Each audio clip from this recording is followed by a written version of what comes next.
ঢাকা সদরঘাট আর সদরঘাটের একটা আমি লঞ্চে উঠেছি এবং ইতিপূর্বে আপনাদের দেখেছিলাম যে কিভাবে আসবেন সদরঘাট এবং সদরঘাটের লঞ্চে কিভাবে উঠবেন সেটাও আপনাদের দেখেছিলাম। সদরঘাটের লঞ্চে প্রবেশ করতে হলে আপনাকে যে টার্মিনাল প্রবেশ মুখে 10 টাকা টিকিট কেটেই আপনাকে সদরঘাটের ভিতরে প্রবেশ করতে হবে, অর্থাৎ টার্মিনালে প্রবেশ করতে হবে। এরপর আপনার ইচ্ছামতো যে কোনো লঞ্চে উঠে যেতে পারেন। তবে হ্যাঁ, বিভিন্ন গন্তব্যে যেসব লঞ্চগুলো ছেড়ে যায় সেই লঞ্চগুলোতে দেখে উঠবেন, তাহলে কিন্তু আপনারা আপনাদের গন্তব্যে পৌঁছতে পারবেন। অথবা আপনি যদি শুধুমাত্র দেখার জন্যে আসেন তাহলে কিন্তু যে কোনো লঞ্চ এখানে উঠতে পারবেন এবং কোনো টিকিট কাটতে হবে না লঞ্চে ওঠার জন্য। শুধুমাত্র বাইরে যে প্রবেশ করতে যে 10 টাকার টিকিট, সেই টিকিট দিয়ে আপনারা যে কোনো লঞ্চে উঠে দেখতে পারবেন শুধু দেখার জন্য। আর হ্যাঁ, আপনি যদি কোনো এলাকায় না যেতে চান, অর্থাৎ শুধুমাত্র লঞ্চে দেখার জন্য আসেন, তাহলে আপনারা জেনে নেবেন যে কোন লঞ্চটি ছেড়ে যাবে কিংবা এখন ছাড়বে কিনা। কারণটা হচ্ছে, দেখা যায় কোনো লঞ্চে উঠলেন, একটু পর ছেড়ে দিল, তখন কিন্তু আপনি চলে যাবেন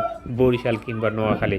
তো যাই হোক, আমি একটা বরিশালের বহুতল লঞ্চে উঠেছি এবং এই লঞ্চটা প্রায় 4 তলা এবং দেখুন একদম জমকালো এবং চোখ ধাঁধানো ভিআইপি লাউঞ্জ রয়েছে এবং উপরে সেই ছাদ এটা, এবং কি বলবো, এখানে যে কেবিনগুলো রয়েছে অসাধারণ ভিউ। বাংলাদেশের এরকম লাক্সারি লঞ্চ কিন্তু আপনি বুড়িগঙ্গায় সেই সদরঘাটে আসলে দেখতে পারবেন এবং এই লঞ্চগুলো বরিশাল, চাঁদপুর, নোয়াখালী, সুন্দরবন বিভিন্ন গন্তব্যে কিন্তু ছেড়ে যায়।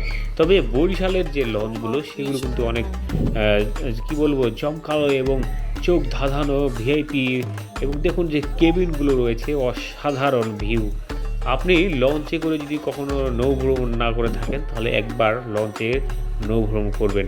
আমার খুব শখ রয়েছে এরকম বিলাসবহুল লঞ্চে ঢাকা থেকে বরিশাল কিংবা সুন্দরবন কিংবা চাঁদপুরের যাওয়ার।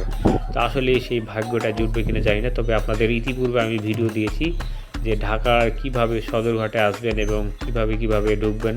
তারপরে বলে রাখি যে আপনি গুলিস্তান থেকে যদি আসেন কিংবা ঢাকার যে কোনো প্রান্ত থেকে যদি আসেন তাহলে চলে আসবেন গুলিস্তান থেকে সদরঘাট খুব সহজে আসা যায়। কিংবা আপনি যদি যাত্রাবাড়ি পোস্তগোলা এরিয়া থেকে আসতে চান তাহলে রিক্সাতে আসতে পারবেন কিংবা পেয়ে যাবেন সেই লেগুনা।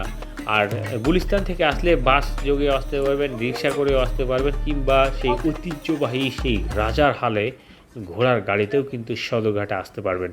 তো এই সদরঘাটের এই লঞ্চগুলো যদি না দেখে থাকেন তাহলে একবার দেখে যাবেন, কারণ বাংলাদেশে কিন্তু জাহাজ নেই, কিন্তু এই জাহাজের বদলে কিন্তু এই বিলাসবহুল লঞ্চ রয়েছে। আর বাংলাদেশ থেকে বিভিন্ন দেশে যাওয়ার জন্য যদি বিলাসবহুল জাহাজ সিস্টেম থাকতো, পরিবহন ব্যবস্থা থাকতো, তাহলে কত না ভালো হতো, মানুষ প্লেন ভাড়া থেকে রক্ষা পাইতো। যাই হোক, এখন আমি নিচে যাচ্ছি এবং দেখাতে আসলে বিশাল এলাকা, অনেকক্ষণ ধরে আসছিলাম এবং আপনাদের দেখিয়েছি ইতিপূর্বে সেই ভিডিওগুলোতে। তো আপনাদের উদ্দেশ্যে একটা কথা বলতে চাই, আমার চ্যানেল যদি নতুন থাকেন তাহলে চ্যানেলটি সাবস্ক্রাইব করুন এবং বেল বাটনটি প্রেস করবেন। আর আপনার পছন্দের কোনো জায়গা থাকলে সেটা কমেন্ট বক্সে জানিয়ে দেবেন, কারণ আপনার পছন্দের জায়গাটি দেখার চেষ্টা করে পরবর্তীতে।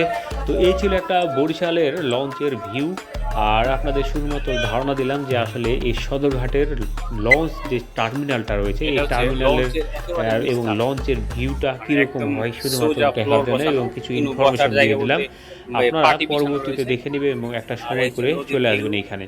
আর একটা কথা না বলে নয়, যদি আপনি এখানে আসতে চান তাহলে অবশ্যই সময় সাপেক্ষে আসবেন, কারণ পুরান ঢাকার রাস্তাঘাট কিন্তু একেবারেই জঞ্জাটপূর্ণ বলা যায়, অর্থাৎ জনবহুল এরিয়া, এবং রাস্তা যেহেতু সরু এবং গাড়ি যেহেতু বেশি, তাই সময় নিয়ে আসবেন আর ঘুরে যাবেন।